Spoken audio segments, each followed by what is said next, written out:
어제 KF-21이 시험 비행에 성공했습니다. 이로써 KF-21 보라매가 대한민국 무기체계에 한 획을 긋기 시작했습니다. KF-21 개발은 김대중 전 대통령의 재임 당시였다. 2000년 11월 KT-1 훈련기 응비 후 출하식 및 2001년 3월 공군사관학교 졸업식 등에서 현대전의 승패는 공군력이 좌우한다. 이제 항공우주군 건설을 준비를 시작해야 할 때라며 최신 국산 전투기 개발을 선언하면서였습니다.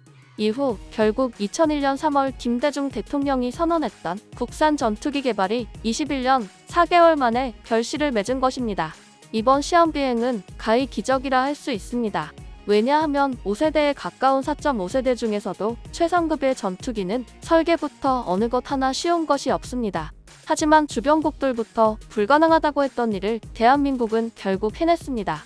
심지어 소재, 부품 대부분을 국산화했고 A사 레이더 같은 경우는 미국이 끝까지 기술 이전을 거부해 울며 겨자 먹기로 국산 개발을 시작했는데 너무 잘 만들어서 선진국들의 찬사까지 받았습니다. 하지만 시험 비행을 마친 KF-21 보라매가 해결해야 할 과제는 아주 많이 남아 있습니다. 바로 전투기 엔진 분야입니다. 사실 다른 부품과 소재들은 거의 국산화에 성공했는데 가장 중요한 엔진은 아직 미국산을 사용하고 있습니다. 이번 KF-21의 엔진은 제너럴 일렉트릭의 F414G2400 엔진 2기를 탑재했습니다. 지휘 관계자는 F414 엔진은 22,000파운드의 높은 초기 추력과 안전성, 신뢰성, 호환성 및 정비성을 갖추고 있다며 약 20%의 추력 향상이 가능하다고 설명했습니다. 이 엔진의 성능으로 말하자면 현재 운용되는 전투기 엔진들 중 상급에 가까운 수준입니다. 물론 F-22가 사용하는 F-119 엔진과 F-35 라이트닝2에 사용되는 F-135 같은 엔진보다는 당연히 성능이 떨어지지만 현재 미 해군 전투기와 스웨덴의 전투기 JAS-39 등에 사용되며 그 안정성과 성능이 입증된 엔진입니다. 따라서 성공이 간절한 KF-21의 앞길을 가로막지 않을 엔진인 것입니다. 그런데 지휘사와 협업하고 있는 한화에어로스페이스는 앞으로 KF-21의 엔진을 국산 기술로 만들 수 있도록 하겠다고 발표했습니다. 현재로서는 한국이 전투기 엔진을 만든다는 것은 거의 불가능에 가깝습니다. 세계 항공기 엔진 시장은 지휘와 프레세니트니, 롤스로이스 등 세 곳이 틀어지고 있는데요. 이 기업들은 모두 100년 이상의 긴 기간 동안 국가 차원에서 거액의 자본을 투입하고 연구해 기술 표준을 만든 곳들이어서 추월은커녕 추격조차 쉽지 않습니다. 따라서 이 기업들을 어떻게 한국이 따라잡고 상용화와 수출까지 할 수 있냐는 것이죠. 한국 엔진 개발진들은 그동안 크고 작은 개발을 이어갔지만 가장 눈에 띄었던 것은 5,500파운드 프로젝트였습니다. 당시 프로젝트는 무인 항공기에 사용할 5,500파운드 출력 엔진을 개발한 다음 이를 터보팬 전투기 엔진으로 발전시키겠다는 것이었습니다.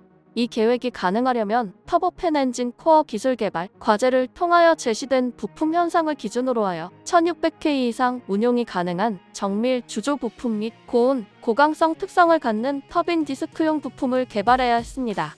그런데 이 불가능해 보였던 일을 한국의 기술진들은 성공시켰습니다. 현재는 코어부 개발을 마무리 짓고 있으며 출력을 끌어올리고 있는 것으로 알려졌습니다. 그리고 현재 국내 기술진들은 1600K를 넘어서 1800K급 엔진을 개발하기 시작했습니다. 한편 올해 초 문승욱 산업통상자원부 장관은 추력 1만 파운드 이상의 제트기급 엔진을 개발할 것으로 시사했습니다. 당시 산업부 관계자는 1만 파운드급 이상 첨단 엔진 개발은 KF-21 전투기에 탑재할 목적에서 진행하는 것이라고 설명했습니다.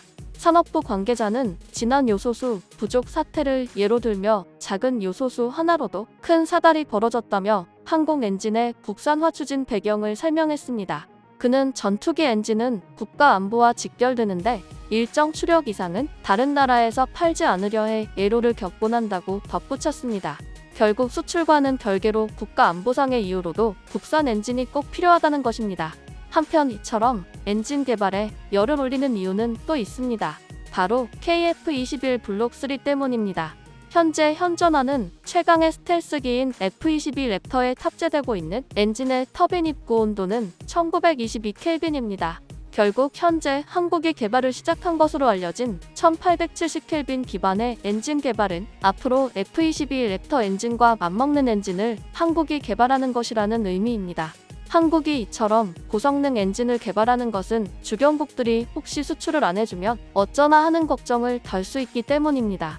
물론 현재 개발 단계에서는 무인기를 기준으로 합니다. 하지만 추후에는 결국 유인기 개발을 진행할 텐데 그 모델이 바로 KF-21 보라매 블록3가 될 것으로 관계자들은 보고 있습니다. 한국이 이 같은 계획이 가능하다고 본 이유는 KF-21의 추력 중량비가 1이 넘기 때문입니다. 엔진의 추중비가 1인 넘는다는 것은 엔진의 추력이 전투기의 무게를 넘어설 만큼 엔진이 강하다는 것입니다. F-22 등과 같은 미국의 전투기들도 모두 1이 넘기 때문에 엔진 국산화가 마냥 꿈같은 이야기가 아니게 되는 것입니다. 즉 전투기가 날개로 나는 것이 아니라 오로지 엔진의 힘으로, 코어의 힘으로 날 수 있다는 것입니다. 이렇게 되면 전투기를 급가속, 급감속을 할 수 있어 실전에서 상당히 유리한 고지에 오를 수 있습니다. 그런데 또 다른 문제는 이 기준은 현재 KF-21 기준이라는 것입니다. 추후 KF-21 블록3에서는 기체의 무게가 무거워져 추중비가 1 이상이 나오지 않을 수 있는 것입니다. 따라서 그러한 만약의 사태를 대비해 생각보다 더 강력한 엔진이 필요하게 된 것입니다. 지금까지는 블록3의 장착칼보다 더 강력한 엔진으로 한화에어로스페이스와 지휘사가 공동 개발하고 있는 F414 EP 엔진이 지목됐습니다. 이 엔진은 호환성을 걱정할 필요가 전혀 없고 블록3에 적용했을 때 예상 성능이 상당했기에 주목을 받아왔습니다.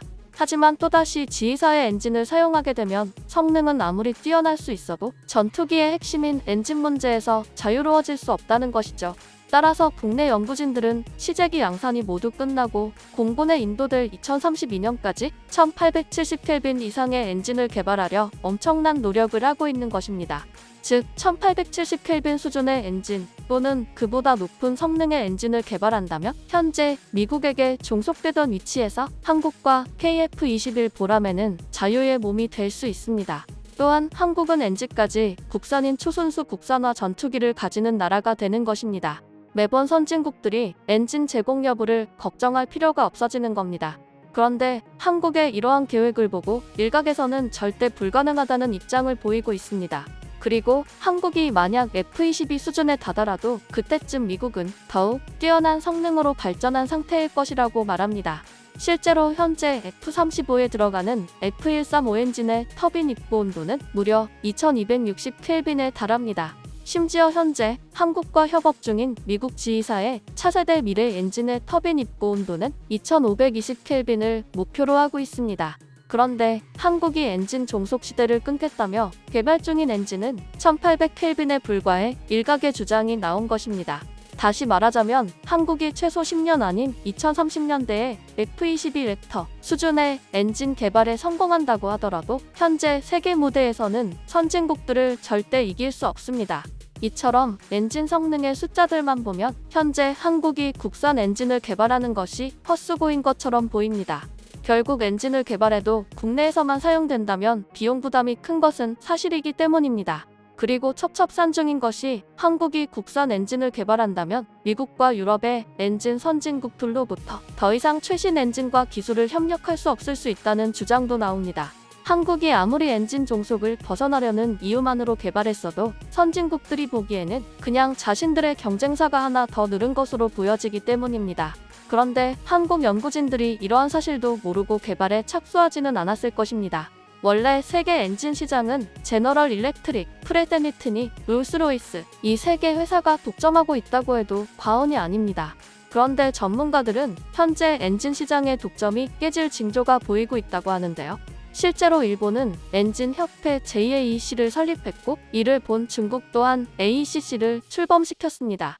결국 일본과 중국도 서방국들처럼 항공 개발을 국가적 차원에서 관리하기 시작한 것입니다. 그래서 한국 개발진들은 일본과 중국이 엔진 개발 경쟁에 뛰어든 만큼 한국이 개발을 시작한다고 해도 서방국들로부터 큰 피해를 보지는 않을 것이라고 주장합니다.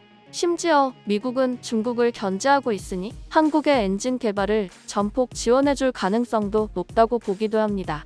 그리고 한국은 다른 것은 몰라도 지금까지 개발에 착수 또는 예정한 것은 모두 이뤄내 왔습니다. 또한 무기 개발은 극비에 진행되는 부분이 상당하기 때문에 현재 공개된 사실보다 얼마나 앞서 있을지 알 수 없습니다. 국산 엔진 개발과 더불어 하늘 높이 날아오를 KF-21과 대한민국을 응원합니다.